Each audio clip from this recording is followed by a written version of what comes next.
Good evening, ladies and gentlemen, from coast to coast. This is Walter Hartley speaking with a special bulletin from the Winrad Broadcasting Service.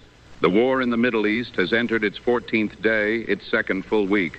An American military aircraft has crashed in Iraq. Explosions struck a Quds Day rally in Tehran.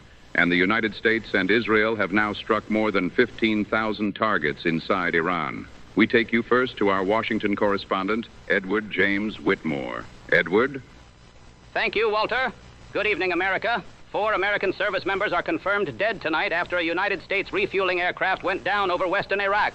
Central Command says the crash was not the result of hostile or friendly fire, and that rescue operations are underway for the remaining 2 crew members. This brings the total number of American military deaths in the conflict to at least 10, with an 11th service member having died of a medical issue. Defense Secretary Pete Hegseth confirmed today that the United States and Israel have now struck more than 15,000 targets inside Iran. He told reporters that Iran's military has been decimated, left with no air defenses, no navy, and no air force. He said production lines, military plants, and defense innovation centers have been destroyed, and that what missiles Iran still has in stock are being shot down. President Trump posted on Truth Social early this morning that Iran's leaders are deranged scumbags and urged the public to watch what happens today.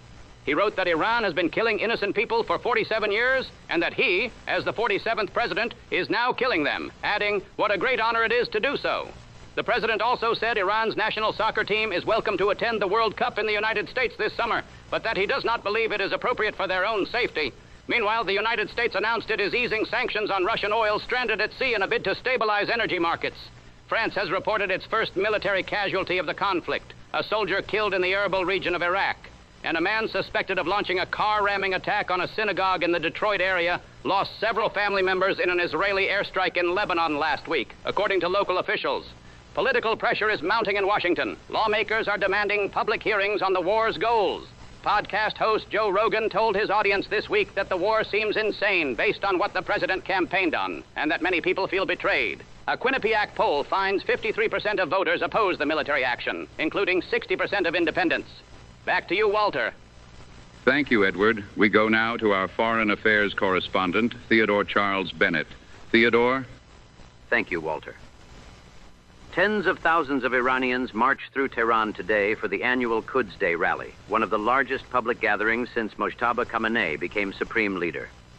Demonstrators carried Iranian flags and photographs of both the new leader and his late father. Senior officials, including National Security Chief Ali Larijani and Judiciary Head Mohseni Ejei, appeared at the march. But as the crowds moved through the capital, explosions erupted nearby. Iranian state media reports that a woman was killed. The state news agency IRNA blamed the United States and Israel, hours after the Israeli military had issued warnings in Farsi that it would strike the area. Iran's new supreme leader has now issued his first public statement.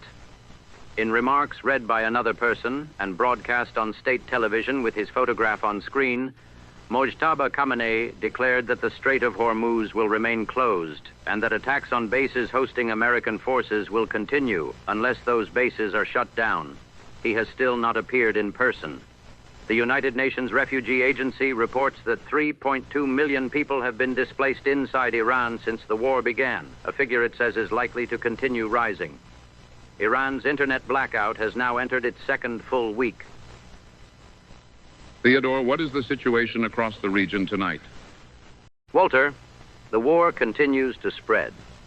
Israel launched a new extensive wave of strikes on Tehran this morning, leaving the city covered in thick smoke. In Lebanon, Israel issued fresh evacuation orders and struck Beirut again. 570 people have been killed in Lebanon and more than 820,000 displaced. A French soldier was killed in the Erbil region of Iraq, France's first military casualty of the conflict. 2 people were killed in Oman after a drone was shot down over Sohar province. Kuwait International Airport was targeted by drones, causing material damage. Saudi Arabia intercepted 10 drones over its eastern region and destroyed 28 more that breached its airspace. Bahrain reports it has now intercepted 114 missiles and 190 drones since the war began. Attacks have also hit the UAE, with 4 people injured when drones were downed near Dubai International Airport. Australia has ordered all non-essential officials to leave the Emirates and Israel and urged its citizens to evacuate the Middle East. Oil prices have climbed back above $100 a barrel, despite the historic release of 400 million barrels from strategic reserves. Iran has warned the world should brace for prices to double. The International Maritime Organization will convene an extraordinary session next week in London to discuss threats to shipping. Iran's ambassador to the United Nations says at least 1,348 civilians have been killed, with victims ranging in age from 8 months to 88 years old. Back to you, Walter. Thank you, Theodore. Thank you, Edward.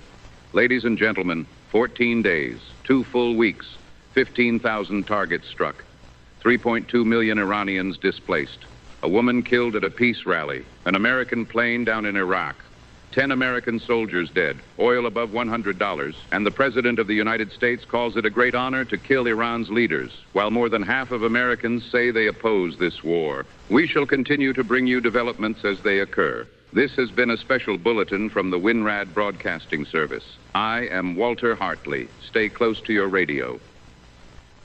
And now, from the Homefront. Hello, ladies. This is Dorothy Wilson. Well, it is Friday, and for those of you keeping Lent, we are right in the thick of it now.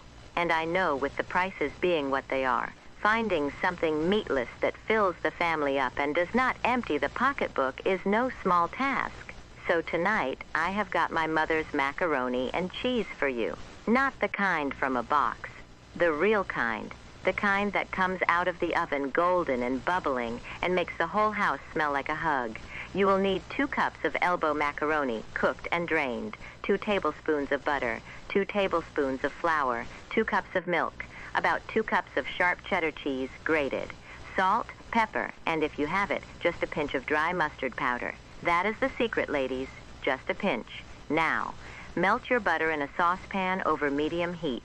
Stir in the flour and cook it for about a minute, stirring the whole time until it smells a little nutty. Then slowly pour in the milk, stirring as you go so it does not get lumpy. Let it thicken up for a few minutes, then take it off the heat and stir in your cheese until it is all melted and smooth. Add your salt, pepper, and that pinch of mustard. Fold in your cooked macaroni. Pour the whole thing into a buttered baking dish. If you have a little extra cheese, sprinkle it on top. Bake it at 350 degrees for about 25 minutes until it is golden and bubbling around the edges. That is a Lenten Friday supper that will make nobody at the table feel like they are giving anything up. It costs next to nothing. It feeds the whole family. And it is the kind of meal that reminds you that sacrifice does not have to mean suffering. You take care of yours tonight, ladies. Have a blessed and peaceful Friday. Good night, and God bless.